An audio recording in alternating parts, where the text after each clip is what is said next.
Welcome to Breaking Ties, Is Divorce the Answer? This is your go-to source for practical advice and support when considering if a divorce is the right answer for you. Join us each weekday for a quick chat where we'll uncover a variety of topics such as child custody, property division, and self-care. Together, we'll explore the emotional, financial, and legal aspects of divorce and help you find the best path forward for you and your family. Here is your host and Certified Divorce Financial Analyst professional, Mike Fulkerson.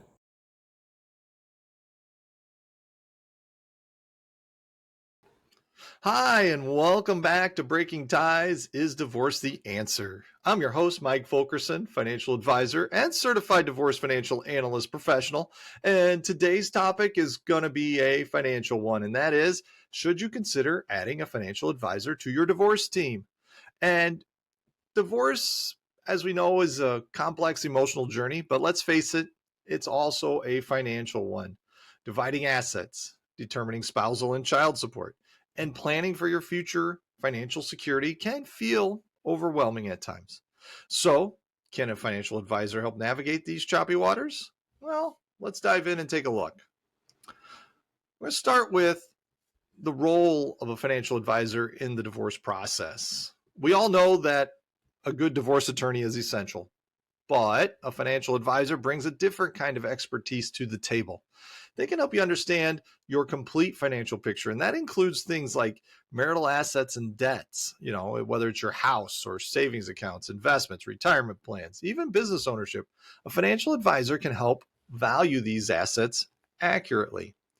Then we got, cash flow analysis. They can create a clear picture of your current income and expenses, helping you understand your financial standing after the divorce. Really don't want to stress about paying your bills when the divorce is over. And then you got some tax implications. So divorce settlements can have significant tax consequences. However, a financial advisor can help you anticipate these and minimize your tax burden that you might have or could be coming down the pipe that you didn't see. Then you got long-term financial planning. So suddenly, you'll be responsible for managing your finances independently.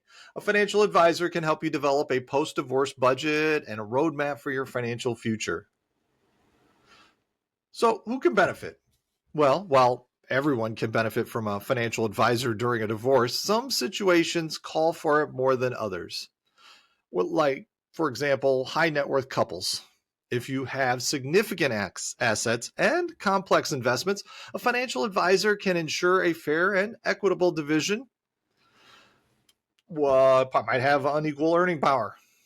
If there's a significant income disparity between spouses, a financial advisors can help determine appropriate spousal support and plan for the lower earning spouse's financial security.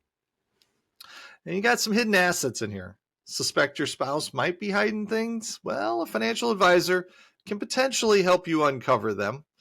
In addition to the financial advisor, a forensic accountant is also another source to help with the hidden assets. And then you got limited financial knowledge.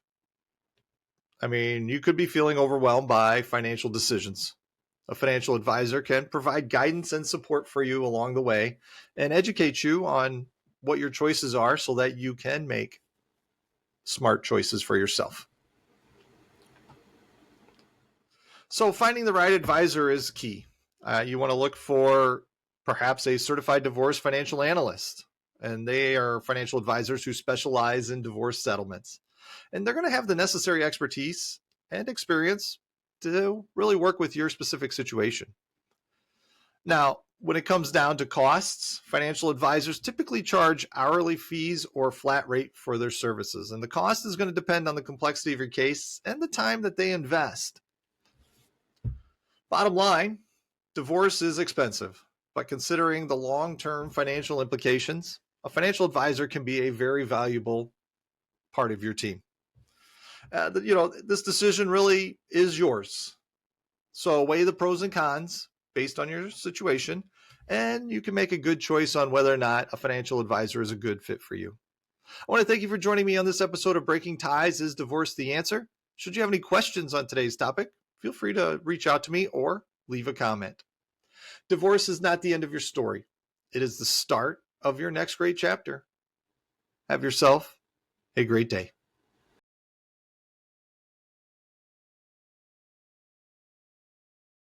Hello, and welcome to another episode of Breaking Ties. Is Divorce the Answer? I'm your host, Mike Fulkerson, financial advisor and certified divorce financial analyst professional.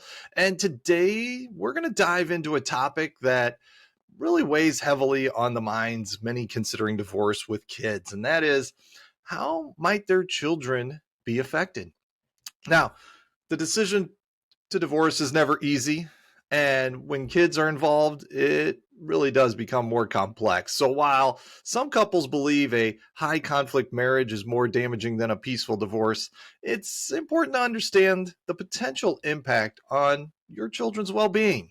So today we're going to explore some common behavioral changes that might indicate your child is struggling with the potential or reality of a divorce. Remember, these aren't guarantees, and you should really seek professional help from, say, a therapist to confirm or assist you in helping your child through this. But these are some of the red flags to consider when navigating just a difficult situation.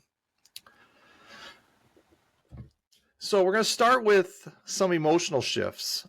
Children of all ages experience a roller coaster of emotions during and after a divorce. You want to look for signs of sadness, anger, anxiety, confusion even.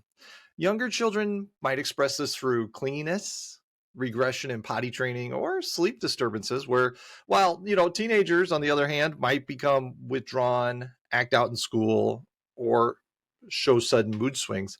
Part of it is age appropriateness. And so, depending on what age your child or children are, they're going to act out probably in different ways. Now, we also look at some kind of change in behavior potentially. We're looking for significant shifts in just your child's usual behavior. Are they acting out more at home or school? Have their grades taken a dive? Are they isolating themselves from friends and activities they used to enjoy? These changes might be their way of expressing their anxiety about the new family dynamic that's taking place. So, once again, going to want to find some support for them, help them adjust, listen, and be there for them, and reassure them that the divorce really wasn't their fault. And we can also head over to some physical symptoms. Occasionally, emotional distress manifests physically. Headaches, stomach aches, and fatigue are common complaints among children experiencing a family breakup. They might also experience changes in appetite, either eating significantly more or less than usual. So there again, we're getting back to just what's their normal, and have they deviated from how they normally behave and respond. Now, in younger children, we might have some like regression. They might regress in skills they've already mastered. And this could be things like bedwetting or thumb sucking or needing constant reassurance. If their way of seeking comfort and security during time of uncertainty, I mean, this is what they're going to go to. And here again, it's not good or bad. It's just, let's be aware and let's help our children navigate just as difficult time as it is for us. And then lastly, some children, they might become withdrawn and isolate themselves. Or on the flip side, you might have someone who acts out in anger or frustration. And this would look like throwing tantrums or picking fights with siblings or becoming disrespectful towards authority figures. So now, it's also important to remember that these changes might not always be a direct result of the potential divorce. Underlying issues at home, school, or with friends could also be contributing factors. However, if you notice a cluster of these behaviors, it is extremely important to seek professional guidance. I mean, a therapist can really help your children understand and manage their emotions during this very, difficult transition in their life and the entire family's life. Now, considering these potential impacts doesn't mean divorce is always the wrong answer. Sometimes a peaceful divorce can be a healthier environment for your children than a high conflict marriage. the real key here is to prioritize your children's well-being throughout the process. Seek support, communicate openly and honestly with them, and consider involving a therapist to help them navigate this emotional upheaval. I want to thank you for joining me on Breaking Ties Is Divorce the Answer? If you have any questions, feel free to reach out or drop them in the comment section. Divorce is not the end of your story. It is the start of your next great chapter. And with that, take care.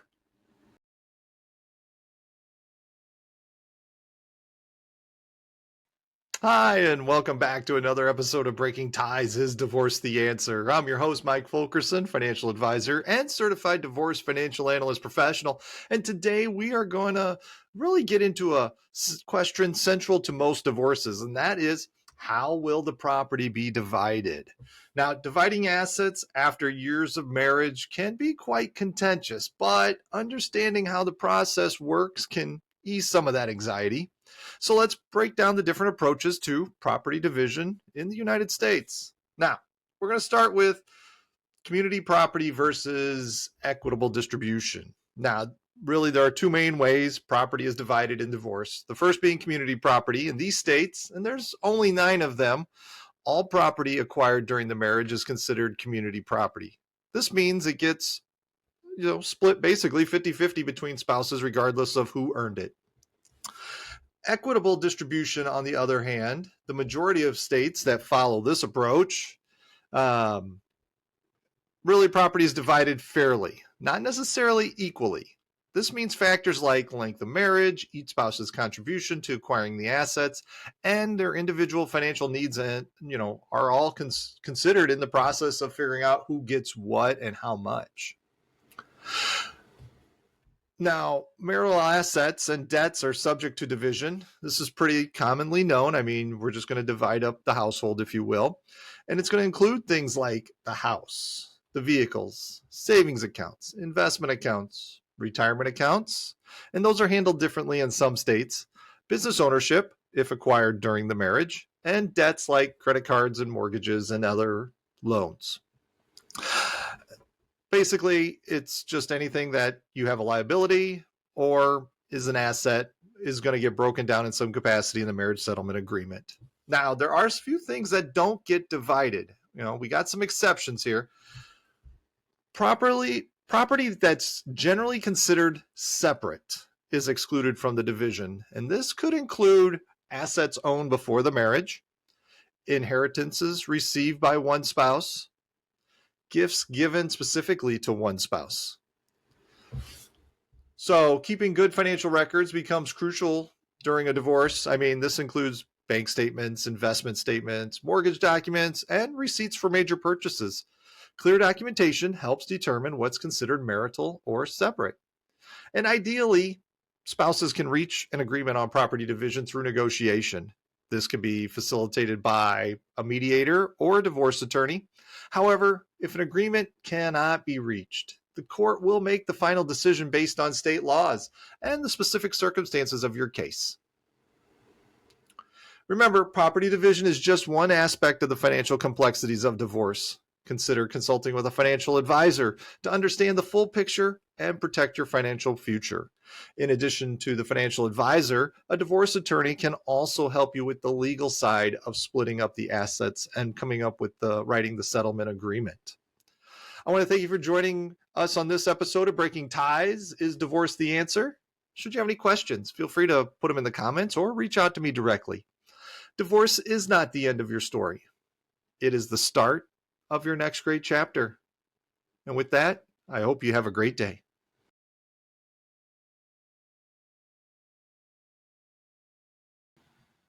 Hello, and welcome back to another episode of Breaking Ties Is Divorce the Answer? I'm your host, Mike Fulkerson, financial advisor and certified divorce financial analyst professional. And today's topic is really a big one for many couples considering divorce, and that is, who gets the house? The house is often the biggest shared asset, and the emotional attachment can make the decision to keep it, sell it, or divide it even more complicated. So let's explore the factors that come into play when determining the fate of the family home. Now, there's no one size fits all answer to this. I mean, it's not simple to answer the who gets the house question. It really depends on various factors, and they're going to include things like state laws. I mean, some states follow equitable distribution, meaning the house is divided fairly, not necessarily equally. Others are community property states where it's typically split 50-50. And then you got finances. Can one spouse afford to keep the house by refinancing the mortgage alone? Can the other afford to move out and secure new housing? And and then we have kids, it gets even more complex. Are they going to be more stable in the family home with one parent? And emotions. Are both spouses emotionally attached to the house, or is one eager to move on? We got options, and we're going to explore these options. And they're going to include one spouse keeps the house. This can happen if one spouse can afford to buy the other's share, or if the other opts for a different living situation. Could sell the house. This might be the best solution if neither spouse wants to keep it, or if a fair buyout isn't feasible. The proceeds are then divided according to the state laws or negotiated in agreement. And then there's a delayed sale. So if there are kids involved, some couples may choose to postpone selling the house until the children are older and have transitioned through the divorce. The ideal scenario is reaching an agreement through negotiation. Sometimes you might need a mediator to help facilitate this process, especially if communication breaks down, or if you're not coming up with, say, a solution. You might need to get a little more creative. Compromise might involve one spouse keeping the house with delayed buyout, or selling the house and using the proceeds for separate purchases. When it comes to the house, the kids, and all that stuff, consulting with a divorce attorney is probably in your best interest. They can advise you on your rights based on state laws, help navigate the financial aspects of keeping or selling the house, and advocate for your best interest during negotiations. Deciding the fate of the family home can be an extremely stressful experience. Remember, prioritize the open communication with your soon-to-be ex and consider all options before making a decision. I want to thank you for joining me on this episode of Breaking Ties. Is Divorce the Answer? Should you have any questions, feel free to reach out directly or just drop them in the comments section. Happy to help. Divorce is not the end of your story. It is the start of your next great chapter. Have a good day.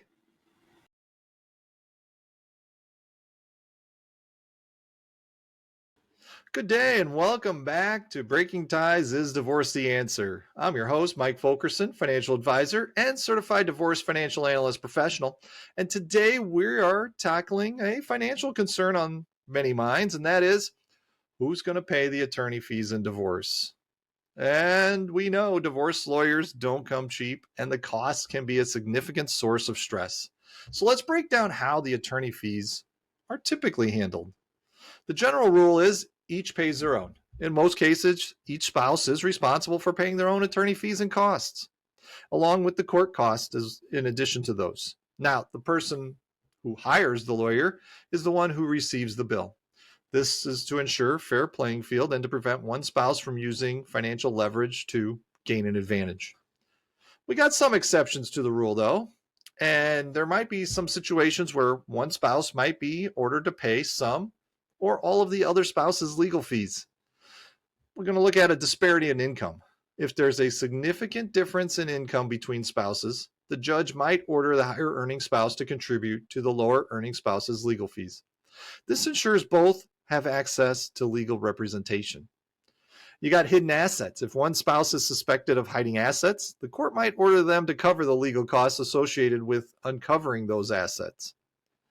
And then we also have unreasonable behavior. If one spouse engages in tactics that significantly prolong the divorce, like excessive litigation or unreasonable demands, they might be ordered to pay the legal fee of the other spouse incurred due to that behavior. So let's determine who pays. Several factors influence the court's decisions on attorney fees.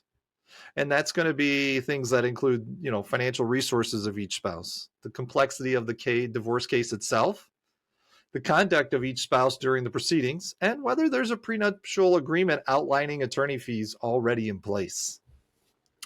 Now, when we look at that prenuptial agreement, also known as a prenup, It could specify how attorney fees will be handled in the event of a divorce. And this can be a wise step to ensure both parties understand their financial obligations from the beginning. Now, no one wants to pay more than they have to for costs with getting a divorce. So while we can't necessarily control who pays the fees, there are ways to manage the costs. One, set a budget, discuss realistic legal fees with your attorney, and stick to a budget. You could also explore alternative dispute resolutions and, consider mediation or collaborative divorce. These can be less expensive than traditional litigation. And lastly here, gather your information. Organize your financial documents beforehand to save you attorney time and minimize research costs. Attorney fees are a significant expense in divorce. Understanding how they're typically handled and exploring cost management strategies can help you navigate this financial hurdle. Remember, consulting with a divorce attorney is pretty important so you can understand your rights and options. Thank you for joining me on this episode of Breaking Ties. Is Divorce the Answer? If you got any questions, just let me know or leave a comment. I'll get back to you. Divorce is not the end of your story. It is the start of your next great chapter. Have yourself a good day.